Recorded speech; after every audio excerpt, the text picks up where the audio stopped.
कोटा के केशवपुरा में बालिका की गला काटकर हत्या का मामला। अवैध संबंधों ने ली प्रीति प्रजापति की जान। भाभी के विवाह पूर्व के प्रेमी राजू प्रजापति से थे अवैध संबंध। कुछ दिनों से प्रीति प्रजापति को संबंधों का पता चल गया था। प्रीति का विवाह भी भाभी के गांव में हुआ था पक्का। मामला खुलने के डर से प्रेमी के साथ मिलकर की थी प्रीति प्रजापति की हत्या। चाकू और संडासी से वार करके की गई थी हत्या। पुलिस ने आरोपी राजू प्रजापति को किया गिरफ्तार। इसमें कि तुरंत ये उच्चाधिकारी, मैं स्वयं और मेरा जो पूरा टीम थी वो गई थी मौके पर। FSL, dog squad, MOB team को भी बुलाया गया और पूरे घटनास्थल का जायज़ा लेकर ये पता करा गया कि ये जो हत्या हुई है ये एक मतलब ब्लाइंड मर्डर था जिसकी कोई हमारे पास लीड नहीं मिली, किंतु हमारी टीम के द्वारा अथक प्रयासों से 12 घंटे के भीतर उसका खुलासा कर दिया गया और 24 घंटे के भीतर जो आरोपी हैं उनको एक को गिरफ्तार और एक नाबालिग आरोपी को डिटेन निरुद्ध किया गया है।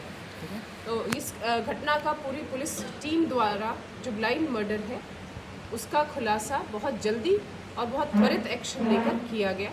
जो घटना सामने आई वो ये है कि जो मृतका है पूनम प्रजापति, उसकी जो उसके बड़े भाई हैं जिन्होंने एफआईआर भी दर्ज कराई, अंकित प्रजापति, उसकी शादी झालावाड़ में मंडावर थाना क्षेत्र के गांव वहाँ की एक लड़की से हुई थी पिछले दिवाली, इसी दिवाली को।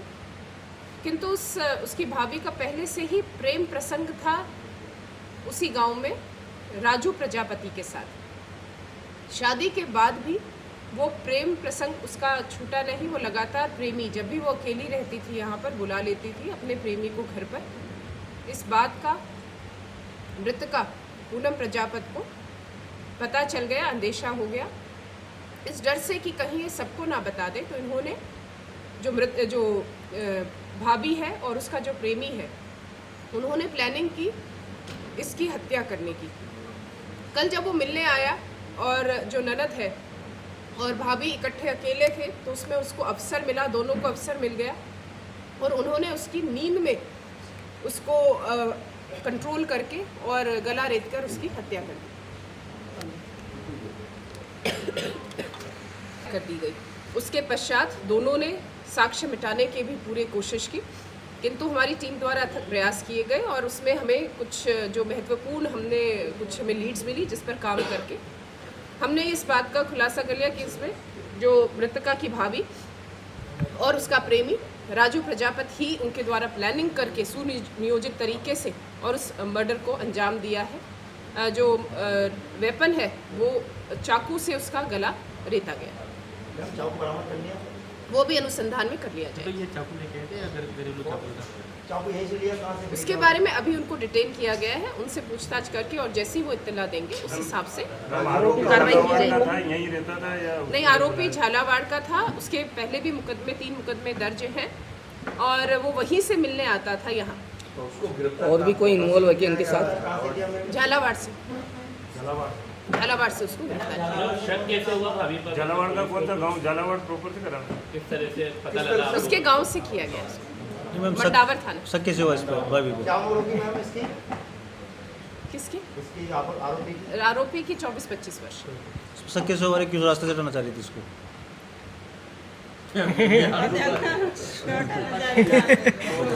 वो इसका हमें संतोषजनक जवाब नहीं मिला। मैम इनमें आपस में रिश्ता क्या था इनमें? ये जो लड़का है इसके गांव पे ही था, कहाँ का था? क्योंकि लड़की है जिसकी भी शादी हो रही बताई, ये जो हाँ रिश्ते में थे आपस में, परिवार में ही था। परिवार में ही पूनम की भी शादी हो रही बताई ना, ये मंगेतर पूनम की का शादी जो हो रिश्ता रही तय हुआ था उसी गांव में हुआ था, तो ये उसी भी डर गांव में था। हुआ था। ये मैंने पहले भी तो बताया था। जो मृतका पूनम है उसका रिश्ता उसकी भाभी के गांव में ही तय हुआ था और जहां अभी तक हमारे सामने बात आई है तो एक तो उसको सभी को उसके रिश्ते के बारे में जो अवैध रिश्ता है आरोपी का उसका सभी को पता ना चल जाए और दूसरा जहां पर पूनम की शादी होने वाली थी तो वहां उस परिवार का और जो ये आरोपी भाभी है इस परिवार की पुरानी रंजिश भी थी। अच्छा मैम, एक चीज़ और बता, अवैध रिश्तों की भनक लगी तो अक्सर होता है कि वो माँ को शेयर करती थी, मम्मी ऐसा है, तो उसके परिजनों को कुछ बताया था क्या? उसमें अगर पूछताछ में कुछ आया है?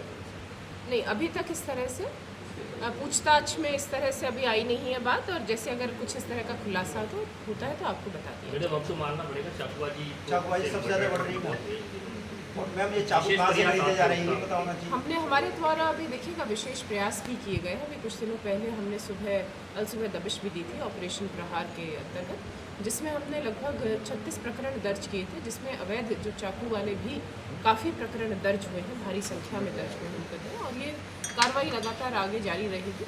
और जो